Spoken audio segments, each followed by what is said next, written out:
Hello friends, welcome to my channel. स्वागत है आपका मेरे चैनल पे। मैं हरप्रीत पटेल बात करूंगा आपसे स्टूडियो में वाइगोस्की, पियाजे और कोहलबर्ग पर आधारित महत्वपूर्ण 15 प्रश्नों की। अगर आपने पिछले 3 पार्ट जो है नहीं देखे हैं वाइगोस्की कोहलबर्ग के, तो डिस्क्रिप्शन में आपको प्लेलिस्ट का लिंक मिल जाएगा। और आपको थ्योरी पढ़नी है प्लस और भी ज़्यादा MCQs पढ़ने हैं तो आपको डिस्क्रिप्शन में एक और प्लेलिस्ट का लिंक मिल जाएगा, जिसमें जो है पियाजे, वाइगोस्की और कोहलबर्ग की थ्योरी भी पढ़ेंगे आप लोग और MCQs भी अच्छे से करेंगे। ठीक है, अगर आप चैनल पर पहली बार आए हैं, चैनल सब्सक्राइब कर लीजिएगा, बेल आइकन दबा दीजिएगा, जिससे कि आपको नई वीडियोस की नोटिफिकेशन समय से मिलती रहे। शुरू करते हैं आज का अपना वीडियो। तो पहला प्रश्न हमारा, कोहलबर्ग के अनुसार सही और गलत के बारे में निर्णय लेने में शामिल चिंतन प्रक्रिया को क्या कहा जाता है? नैतिक दुविधा, सहयोग की नैतिकता, नैतिक तर्कना या नैतिक यथार्थवाद। तो सही या गलत के बारे में निर्णय लेने में शामिल चिंतन प्रक्रिया को जो है नैतिक तर्कना कहा जाता है, मॉरल रीजनिंग कहा जाता है। ठीक है, आपको पता है कोहलबर्ग ने जो है नैतिक विकास का सिद्धांत दिया है और इन्होंने अपने सिद्धांत में नैतिकता को 3 स्तरों में बांटा है। कौन कौन से स्तर बताए हैं? पहला स्तर बताया पूर्व परंपरागत स्तर, जिसको बताया था 4 से 10 वर्ष का ये स्तर होता है। ठीक है, 4 से 10 वर्ष की इसकी अवस्था होती है। उसके बाद आता है आपका दूसरा परंपरागत अवस्था, ठीक है, जो होती है 10 से 13 वर्ष की अवस्था। उसके बाद आती है पश्च परंपरागत अवस्था, जो 13 वर्ष से अधिक की अवस्था होती है। इस चीज़ को आप लोग ध्यान रखिएगा। अगला प्रश्न है, हालांकि यह स्पष्ट रूप से उनकी सुरक्षा आवश्यकताओं के उल्लंघन में था, कैप्टन विक्रम बत्रा अपने देश को बचाने के दौरान कारगिल युद्ध में मारे गए। संभवतः उन्हें थी आत्मसिद्धि की प्राप्ति, अपने परिवार के नाम पर ख्याति प्राप्ति, नवीन अनुभव की प्राप्ति की इच्छा या अपने अपनत्व संबंधी आवश्यकताओं की प्राप्ति से था। तो देखिए, ये होगा आत्मसिद्धि की प्राप्ति से। ठीक है, आपका जो है पहला ऑप्शन सही होगा। आत्मसिद्धि की प्राप्ति के लिए जो है विक्रम बत्रा अपने देश को बचाने के दौरान कारगिल युद्ध में मारे गए थे। ठीक है, यानी अपने आप को सिद्ध करने के लिए जो है उन्होंने अपने आप को बलिदान किया। ठीक है, तो आपका पहला ऑप्शन इसमें सही होगा।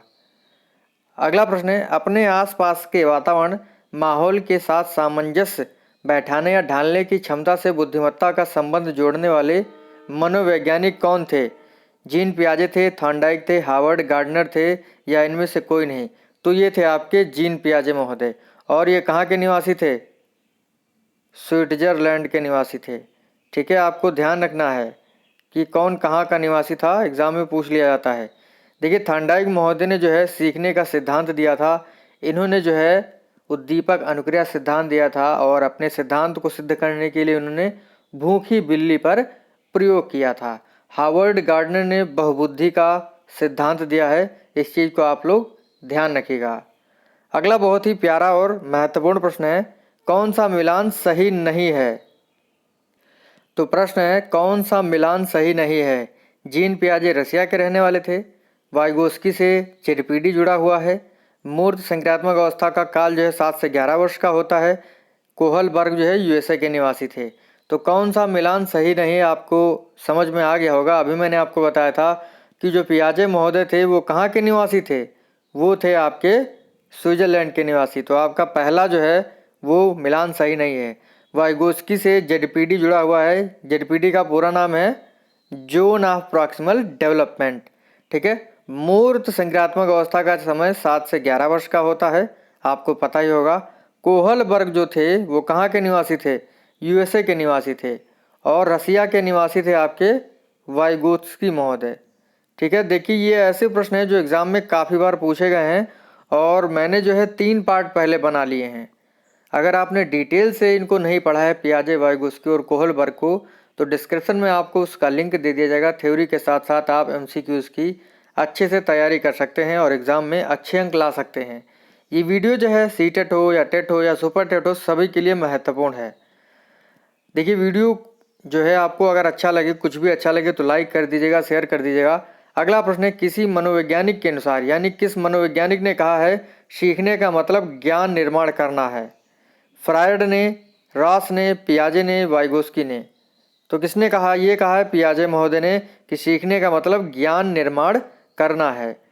अगला जो प्रश्न है छठा और सातवां बहुत ही महत्वपूर्ण है और आपको जो है काफ़ी कन्फ्यूजन होती है। लिखा है प्रचलित योजनाओं में नई जानकारी जोड़ना क्या कहलाता है? संतुलन, अनुकूलन, आत्मसातकरण या समायोजन। देखिए प्रचलित योजनाओं में नई जानकारी जोड़ना ये होता है आत्मसातकरण, एसिमिलेशन। ठीक है। देखिए जैसे प्रचलित योजनाएं आप देखिए, आप जो है जोड़ जानते हैं, सरल जोड़ जानते हैं। जैसे 2+3 जो है, यानी कोई बच्चा जो है सरल जोड़ जानता है 2+3 = 5, 4+4 = 8। ठीक है, ये तो जानता है। लेकिन अगर उसको जो है हम बड़े बड़े सवाल दे देते हैं जोड़ घटाना के, जोड़ के या घटाना के, तो क्या हो जाएगा? वो 4 और 2 6, 4 और 2 6, इस तरीके से वो जोड़ करके जो है अपना काम चला लेगा। यानी प्रचलित योजनाएं, यानी जो उसने सरल जोड़ सीखा था, अगर हम उसको बड़े जोड़ दे देते हैं तो उसमें जो है नई जानकारी जोड़ लेता है। यानी जो है नई जानकारी सीखने के लिए जो है वो जो प्रचलित योजनाएं थी उनका उपयोग कर लेता है। तो प्रचलित योजनाओं में नई जानकारी जोड़ना ये होता है आत्मसातकरण। अगला है नवीन जानकारी शामिल करने के लिए वर्तमान स्कीमा में बदलाव क्या कहलाता है? समायोजन, संतुलन, आत्मसातकरण, अनुकूलन। तो देखिए नवीन जानकारी शामिल करने के लिए वर्तमान स्कीमा में बदलाव जो होता है वो आपका समायोजन होता है, एकोमोडेशन होता है। जैसे मान लीजिए बच्चा जो है जोड़ के तो सवाल जानता है, ठीक है, 2+3 = 5, लेकिन हमने उसको सवाल दे दिए 20 × 5। बताइए क्या होगा? जो छोटा बच्चा होगा वो नहीं जान पाएगा। यानी नई जानकारी शामिल करने के लिए जो वर्तमान स्कीमा है, यानी जो जोड़ वाला स्कीमा है, इसमें बदलाव करना, यानी गुणा की जानकारी शामिल करने के लिए जोड़ वाले स्कीमा में बदलाव करना क्या होगा? समायोजन होगा। ठीक है। अगला है हमारा सार्वभौमिक नैतिक सिद्धांत अभिमुखता नैतिक विकास के किस स्तर से जुड़ा हुआ है? पश्च परंपरागत, परंपरागत, पूर्व परंपरागत या इनमें से कोई नहीं। तो ये जुड़ा हुआ है पश्च परंपरागत से। पश्च परंपरागत जो नैतिक स्तर है उसको जो है, उसमें जो है सार्वभौमिक नैतिक सिद्धांत अभिमुखता ये सोपान जुड़ा हुआ है। तो आपका जो है पहला ऑप्शन इसमें सही होगा। अगर आपने पिछला वीडियो देखा होगा तो आपको ये प्रश्न समझ में आ जाएगा। अगला प्रश्न है थिंकिंग एंड स्पीच पुस्तक किसकी है? पियाजे की, कोहलबर्ग की, वाइगोस्की की, रूसो की। तो थिंकिंग और स्पीच ये पुस्तक है वाइगोस्की की।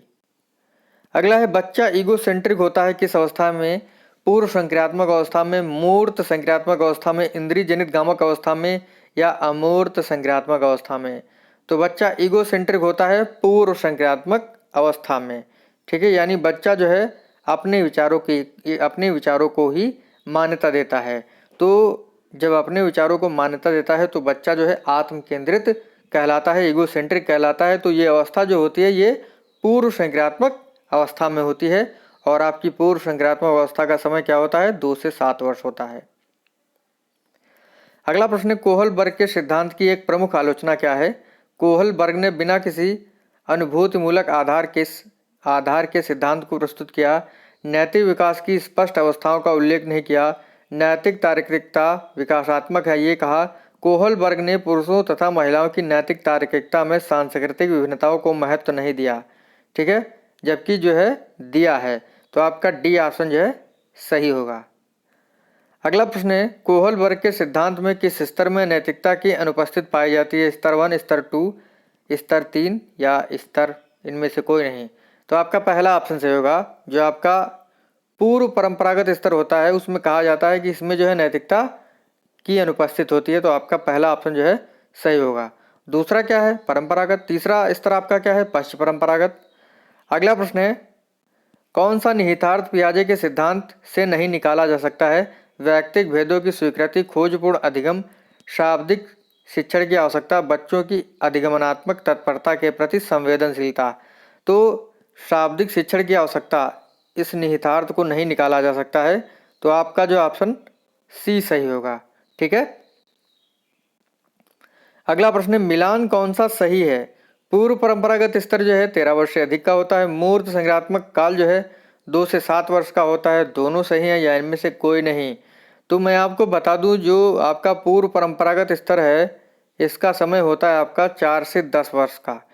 13 वर्ष से होता है पश्च परंपरागत स्तर नैतिक विकास के सिद्धांत के अंतर जो है पूर्व परंपरागत जो स्तर होता है वो 4 से 10 वर्ष का होता है।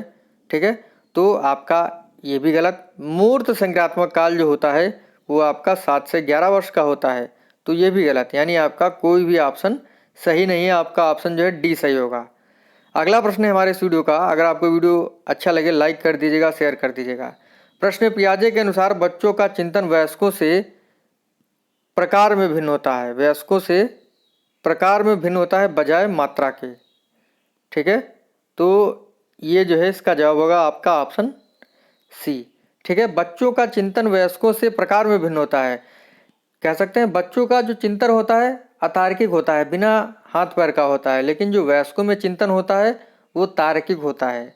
ठीक है, वो तर्क वितर्क कर सकते हैं। तो बच्चों का चिंतन वयस्कों से प्रकार में भिन्न होता है बजाय मात्रा के, यानी जो बच्चा सोचता है, चाहे वो वयस्क हो चाहे वो बच्चा हो, सोचता वो जो है अपने हिसाब से ही है, यानी मात्रा जो है लगभग कह सकते हैं समान होती है।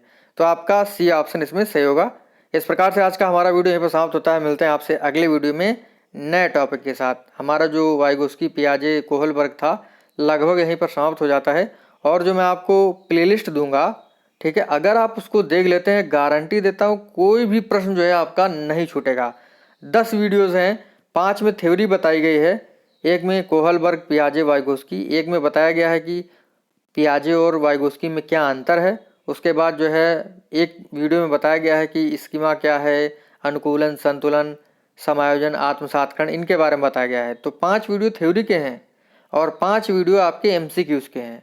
ठीक है, तो आप अच्छे से तैयार करिए उनको। मिलते हैं आपसे अगली वीडियो में। थैंक यू फ्रेंड्स, धन्यवाद।